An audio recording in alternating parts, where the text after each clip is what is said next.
Hello, I am Eric Horwitz, an 8-figure entrepreneur and business consultant who helps service-based entrepreneurs scale from 7 to 8 figures. My company is 8 figures and it only takes me 8 hours a month to manage.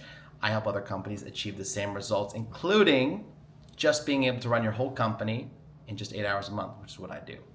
Today's video is a continuation of the series, and we're going to talk about something so important to the entrepreneur, which is operational success. I want that operations team running smoothly.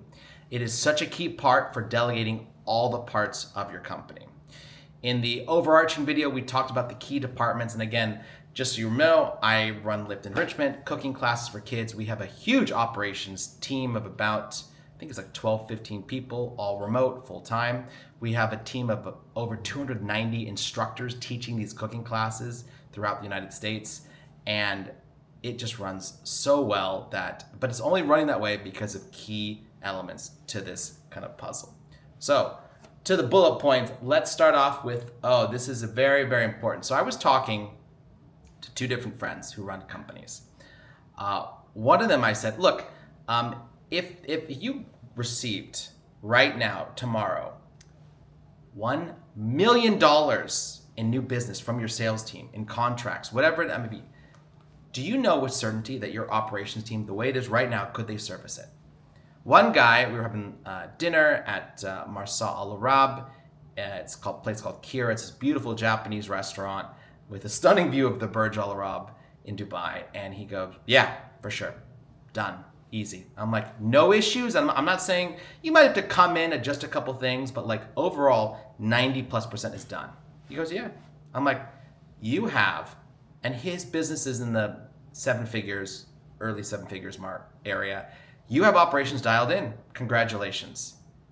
And then we found out we had to fix his sales thing. But another entrepreneur, and his company, I'm not going to go into detail, but it's also in the service space, but it's very service oriented. Like, it's people doing things, and for every new client, you need new people.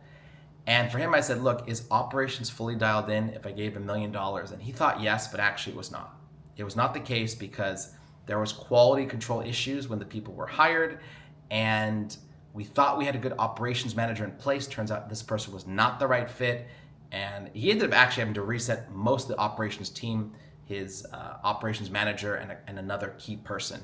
Because if you don't have that dialed in as an entrepreneur, you can't really relax, okay? So that is the key test.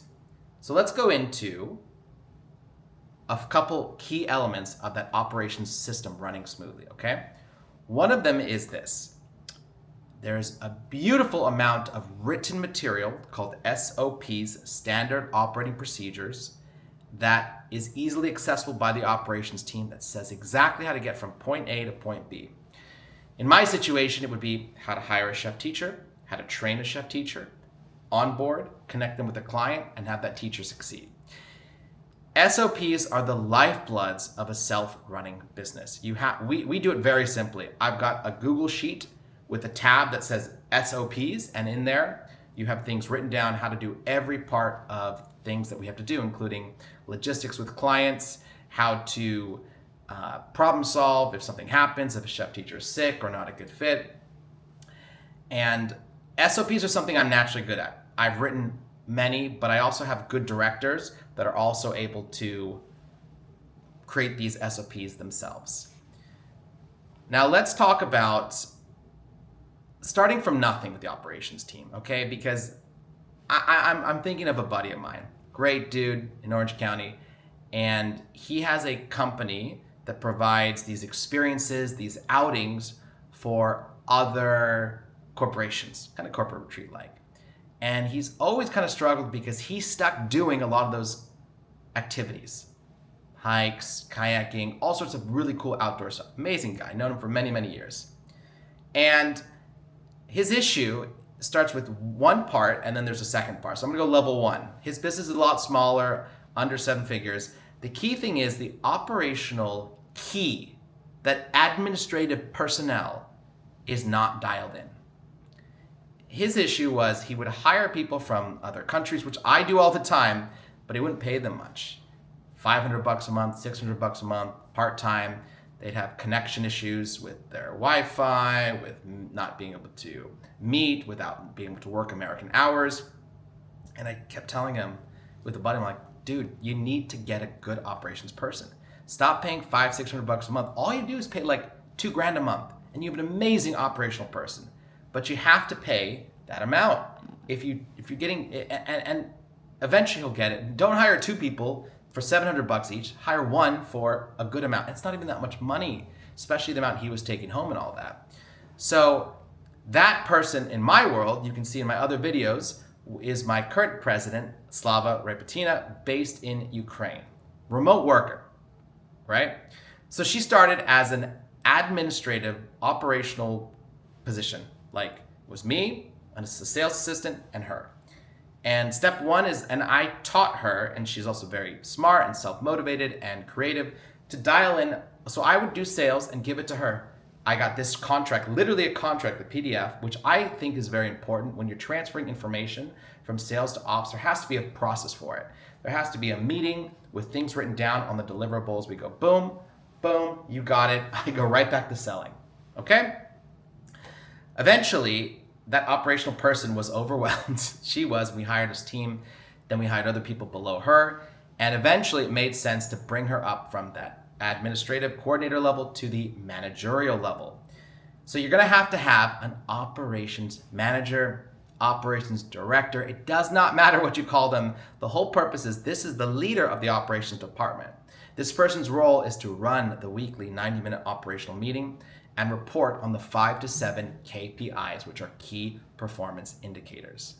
In our operational world, teaching these after-school and summer programs for kids, operational success including maintaining the cost of goods sold, so we're not overspending on how we onboard and train our chef teachers, and making sure that the delivery of our service is in sync with that COGS. I can do a whole thing on margins, but somebody has to be in charge of that number, that percentage. So say you're in a service business and your goal is to spend 40% as a percentage of your revenue on the delivery of the service. So that means you can only spend, if you get $1 million contract, you spend $400,000 on your team, costs, and anything that kind of makes it so you can do the service. In our case, this was the chef teachers working, the cost of supplies, and the cost of ingredients. The elements of hiring of HR behind the scenes it's not as important, because that is more of an element of just, what's the way to phrase it? That's more operational expenses. There's COGS and there's operational expenses. I'm getting a little bit tangential on this. We can do a whole nother video on margins. But the point is, the KPI was keep your COGS in order. Also, you need to have a success metric from your customers. Do they rate you an 8+ out of 10 when you review them every quarter? Also, you need an element of success of the delivery of the service. So in our case, we called it workshops percentage that actually happen. So if you give us 1,000 workshops a week, we deliver 950 happen perfectly. Why would a workshop not happen in our world? Maybe the chef was sick, maybe we had to fire a chef, maybe the client didn't like the chef, maybe they were late, a variety of things that are kind of in our control. We aim for 95% success rate. Another important thing, especially when you are a service business, is we call it sites unstaffed in the next 30 days. So if we have a client starting with a program, we need to be sure that we have all of our chefs hired and trained and ready to go before the date starts. And our goal, every week we looked at that sites unstaffed number. How many? Was it too big? We try to keep it around maybe 5 to 10 sites, but if it's 20 or 30, we have a serious hiring problem and we got to fix that. KPIs vary for every industry. Part of my consulting service when I start with a client is creating that dashboard of those important KPIs to make sure they are dialed in like mine are. Okay, so next up, you have to have quality control. If you are a service business, you're hiring people to do a task, and you need to make sure that these people can, if I gave you the business, remember that $1 million idea, you gotta have a system to hire these people, train them, and make sure when they head out the door, they are great with the clients. Let's start with part 1, the HR of hiring. You have to have SOPs on how to hire, how do you interview them. We have an interview process where we do a phone interview, a more in-depth interview, a reference check, making sure previous employers would recommend them, and then we have them do what's called a sample cooking class on Zoom. All of this is done with our remote staff. You do all of this and you go from 0 to, okay, you're hired, congratulations, welcome to the team.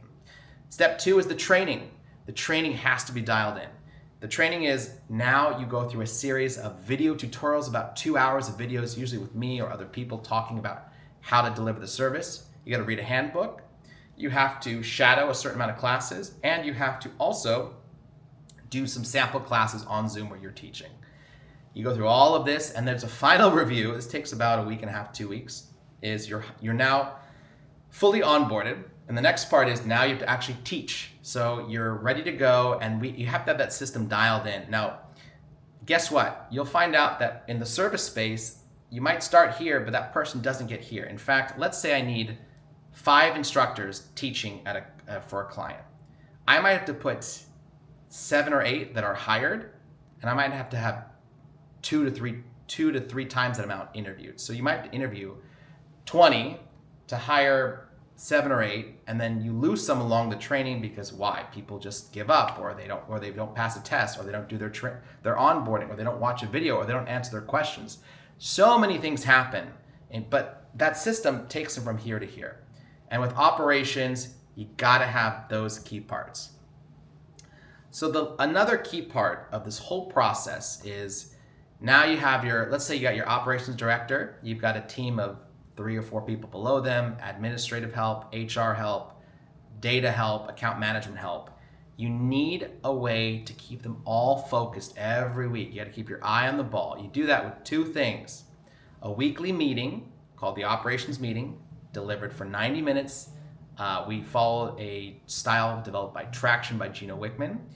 And you're looking at KPIs and scorecards, you're looking at customer employee headlines, and you're problem solving. Everyone joins that meeting in the operations team, and you will always have you want people to bring issues during to that meeting. That's their special time to problem solve.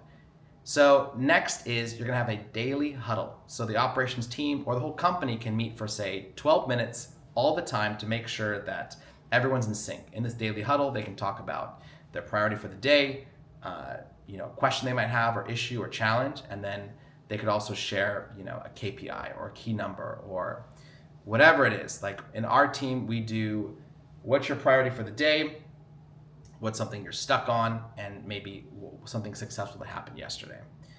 You do all of these things and operations is now working well. The only issues you're going to have with operations is if the manager isn't good at writing SOPs, if the manager doesn't know how to lead, if the manager doesn't know how to inspire. In fact, I'll share a couple issues that we had previously with operational, failures. One was we had a director who was not quite up to standard. This director had an issue with the team he just wasn't very confident. He would always kind of waver in meetings when we'd show him something that he messed up, and he'd go, I'm so sorry, I'll never happen again, please forgive me. And it just wasn't that managerial energy and that managerial level of confidence that you want. We have somebody very good right now that started a couple months ago that we're very excited for. Also, another key thing is as the operation team gets bigger, there's an idea in business, which is you don't want to have a team that's bigger than sharing 2 pizzas, eating together, which a pizza, do a little math, say it's 8 slices, everybody eats about 2 slices. So once you're hitting around 7, 8 people, the team is getting too big for one manager. You might need to have smaller departments of 4, 5, 6, 7, not 9 or 10. That's usually overwhelm. And if a company has that, I usually say look, you got to divide this up a bit. Have middle managers.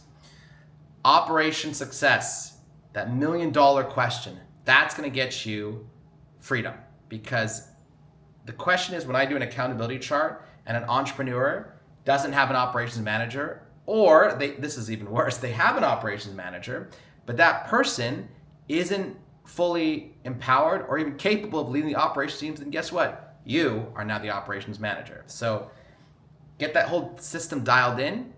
It takes a couple months, but again, with my business consulting, it's called Win-Win with Eric Consulting. If the operations team needs help, that's where we start first. In fact, I'll share a quick little anecdote about that. In some businesses, One of my clients is an aesthetic clinic in London, and the delivery of the service was primarily on the doctor. So the first thing we did, level 1, was let's get the service delegated. So we're hiring a female doctor, we're training this person, and that's level 1. Once we have 1 or 2 doctors that are completely dialed in, we can now say that, hey, look, when new patients come in, they go to this person, and the CEO can continue being a CEO and actually delegate sales and the other parts. So in the next video, we're going to show you how to create a sales department. This is like when you're about $1 million, you probably have operations dialed in, but you don't have sales. The next video, we're going to go over that. If you are a service-based company and you would like one-on-one consulting with me, I offer an amazing program. It's usually about 3-month contract. And in 90 days, I'm going to free up 20 hours of your life, which is, if it's worth $100 an hour, is a good amount of money. Very much justifying the cost and the value I bring to the table. Go to winwitheric.com and book a meeting with me, and we'll chat soon.